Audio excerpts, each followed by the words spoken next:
نبی اکرم صلی اللہ تعالی علیہ وآلہ وسلم نے ارشاد فرمایا میری ساری امت کو معافی مل جائے گی سوائے ان لوگوں کے جو اعلانیہ گناہ کرتے ہیں۔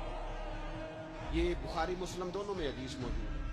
جو اعلانیہ گناہ، جنہوں نے خود ساری دنیا کو گواہ بنا لیا، میں نے یہ بھی جرم کیا، یہ بھی کیا، یہ بھی کیا، یہ بھی۔ جب بندہ بہت زیادہ غافل ہو جاتا ہے پھر اعلانیہ گناہ کرنے لگتا ہے۔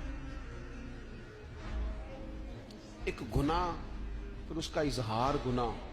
ایک بندہ، حدیث پاک میں آتا ہے، ایک بندہ رات کو کوئی غلطی کرتا ہے، اللہ تعالیٰ اس پہ پردہ ڈال دیتا ہے، لیکن وہ سویرے خود لوگوں کو بتاتا پھرتا ہے میں نے یہ کیا، میں نے یہ کیا۔ جب آپ اظہار گناہ کرتے ہیں نا تو سامنے والا بھی دلیر ہوتا ہے، کہتا ہے اس نے کیا میں کر لوں گا تو پھر کیا ہوا۔ ہمارے علماء نے لکھا ہے کسی کی نماز قضا ہو جائے تو کسی کو بتائے نہ، قضا پڑھ ڈالے، اس کا جگہ جگہ ذکر نہ کرے۔ جب آپ کہیں گے نا میری قضا ہو گئی تو آپ کے ساتھ رہنے والا بچہ دوست سمجھے گا یار اس کی قضا ہو گئی ہے تو میری بھی ہو جائے گی تو کیا ہوگی۔